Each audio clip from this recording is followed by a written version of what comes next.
Sino po sa inyo ang aamin na madali kang mapabili ng kung ano-ano? In other words, marupok ka. At syempre, nasasabi mo na, deserve ko to. Pero pagkatapos mo binili, ikaw ay nagsisisi.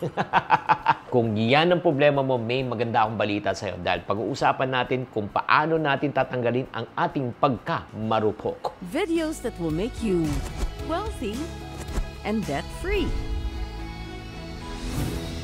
Hi there, this is Chinky Tan, your pambansang wealth coach. Sa episode natin na ito ay pag-uusapan natin yung weakness po natin, yung impulse buying. Alam mo, hindi ka nag-iisa pag ikaw ay nag-impulse buying. Bakit po? Nakakatuwa naman, may napanood po akong video ni Dog Kramer po. At inamin naman po niya na meron siyang problema ng I deserve this mentality. In other words, marupok mindset. Kaya nga, matuto tayo kung paano niya nalagpasan tong struggle na ito at ano yung mga pagkakamali ng kanyang ginawa. Let's watch this. We were spending more than what we were earning.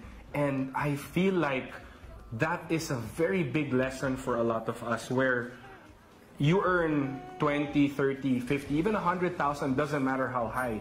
But if you are spending more than what you are earning, you're gonna be digging yourself in a hole. And as the months go by and years, sobrang lalim na ng hukay. And for Chex and I, we were there. Wow, grabe ah. Alam mo, Dog and Cheska, I just want to applaud you na talagang it takes a lot of guts. For personalities, no, mga personalities, TV personalities, and social media personalities to admit. Karamihan po, pag mga ganitong issue dito, inaamin eh. Pero sila, sinashare nila, inaamin nila na may problema siya. At ito ano kaya ang pinagmulan ng kanyang problema? Let's watch this. One time, Han, that we were investing already for a good 2 years.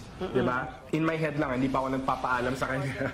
So I said, I think it's time to reward myself. I've been in the pros, I was already in the PBA, and I wanted to reward myself. In our bank account, there was 350,000 pesos. Okay? 350.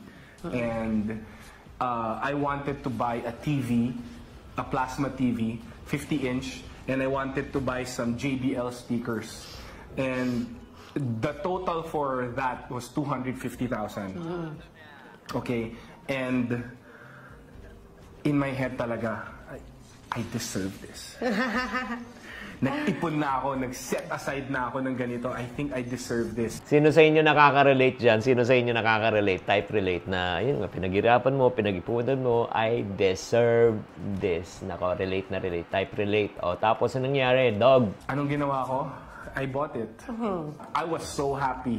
Guys, when I say happy, nag-set up ako, bumili ako ng mga bagong Blu-ray, diba? So, happiness is temporary. Oh my gosh. So I was happy until the bills started coming in. Ayun na. Moment yan eh. Masaya tayo, honestly yan. Masaya tayo pagka nabili na natin yung gusto natin. Pero yun nga, pumapasok ang realidad eh. Ano yung realidad? Pagka binili mo yan, may kasama pang iba. At the same time, ang tanong, may natitira pa ba para sa mga pangangailangan mo? Diba? At ano to nangyari? O ito. Consumer in me took over yung pagkagastadero ko, lumabas, without having to plan the financials properly. Kasi I wanted to, I've been working so hard, I deserve this. And true enough, negative, until I had to borrow money from my best friend. I needed to borrow money from my mom, who didn't even have enough. And I remember, I called up my mom. Ma, I'm sure you're gonna remember this. I called up Ma, yung credit card ko, ang minimum payment ko is 20,000 and I need 30 for the other bills pa. So my mom said, Douglas, awan kwartak. Sa Ilocano, wala daw siyang pera. So sabi ko, okay, it's okay, I understand. Siyempre, my mom's a housewife, right? So whatever she has, jewelry, diba, that she worked hard for that, diba, and to save, and then so we put down the phone, and then after 1 minute... Guys, na-experience nyo ba yan? Yung talagang to the point na talagang wala ka at tumatawag ka sa mga kaibigan at kamag-anak. At ito pa yung medyo well, at least mabait yung mama niya, no? Pero may mga ibang. Yung mga taong ini-expect mong tutulong sa'yo, sila pang di tumulong. Ito yung mga taong tinulungan mo dati. Kaya nga, ang hirap eh. Pag umabot tayo sa ganitong sitwasyon. Guys, if you are out there right now watching this, it is not in a nice place for us to really we ask for favors for the bad financial decisions that we made. And if you made a bad financial decision right now, sana naman matuto tayo. Number 2, wag na natin ulitin. And number 3, sana kapulutan natin ng aral. Gusto mo ba mag-invest pero wala kang masyadong puhunan? Alam mo, may maganda akong balita sa'yo. Sa halagang 500 pesos, pwede ka na mag-umpisa ng investment. Paano yan? Kung gusto nyo malaman, tuturuan kita. Watch my free webinar. Tuturuan kita kung paano ka mag-umpisa ng investment kahit na maliit lang na puhunan. O, click the link in my bio na lang, ha? Or if not naman, hanapin niyo yung link sa baba o sa taas. See you there! So, patuloy nga natin kay Dog, ano po ang nangyari? Paano siya nakawala sa ganitong financial situation? Let's watch this. She calls me back. O sige Douglas, meron na. Isang lako na lang yung jewelry ko ng sangla si Mommy. Oh, grabe naman. Kakasad naman yun, no? Sobrang love talaga ng mama niya, no? Ang hirap. And syempre naman nakakakonsensya rin, di ba? Pag nagsanla or let's say, nagbenta ng mga palugi, ang hirap. Mahirap siya. Ano pa nangyari? So, I said thank you, but it broke my heart in many places. Di ba? Parang I had to make my mom suffer, and then I took away certain things that we could have done for our family, all because I wanted to reward myself at the wrong time. Diba? And that's why I said the greatest lesson for me is there's a time for everything. Surely. So, you guys might be at that point where it's just saving hard work, na parang nauubos yung savings and then ulit na naman. Guys, I want to encourage you to just trust the Lord in the plans that He has for you. And I pray that there will be breakthroughs in your life. Kasi it took 5 years. 5 years for certain investment fruits to finally bloom. Yan na. Wala namang problema po na tayo ay mamili, i-bless natin ang ating sarili, pero kailangan tamang timing. Kasi alam mo, God makes everything beautiful according to His time. And then ito lang po ladies and gentlemen, para hindi tayo ma-pressure na bumili, na kumuha ng isang bagay, kailangan po natin maunawaan to. In my years of understanding about finances and having a relationship with God, one thing that God really taught me, that really helped me a lot, was walang sayang. Okay? Ulitin ko When you have faith in God, tanggalin mo sa bokabularyo ang word na sayang. Ano ibig sabihin? Like for example, may opportunity na bigay sa'yo, tapos niyan wala kang pera, pero napakaganda ng opportunity, 50% discount, sobra talagang nanghihinayang ka. Alam mo, huwag mo sabihin sayang yan. No.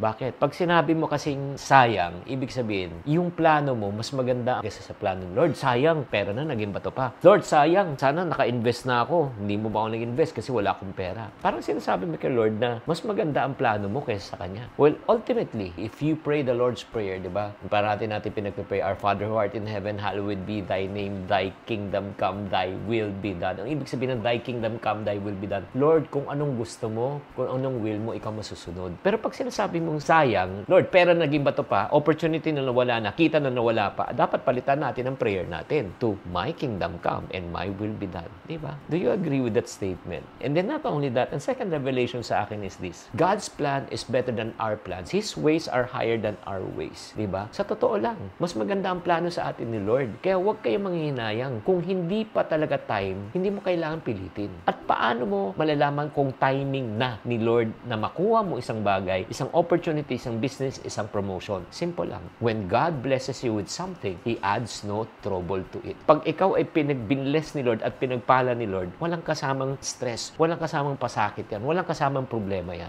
Pag ikaw ay nai-stress, binili mo, nai-stress ka, binili mo, nag-aalinlangan ka, binili mo, tapos nagdadalawang isip ka, binili mo o in-invest mo, tapos di ka makatulog, ay hindi galing kay Lord yan. Kaya nga, alam mo, ang ganda ng lesson. Sabi nga ni Dog, walang problema na bumili, basta according to God's timing. For God's timing is always perfect. That's where yung sinabi niya, trust in the Lord with all of your heart and lean not on your own timing, lean not on your understanding, lean not on your own ways, lean not on your own strategy, but we need to trust in God. For all things will work for good for those who are called according to God's purpose. Kaya nga para sa mga taong nakikinig at nanonood ng episode na ito na sinasabi mo, nanghihinayang ka, deserve ko to, wala pa rin nangyari sa buhay ko. Ibig sabihin, hindi mo pa time. It's not yet God's timing for you. You and I just need to be patient, to trust on God's timing, trust on God's ways, and trust on God's provision. For He's a good God. He will never leave us nor forsake us, and He will meet all your needs according to God's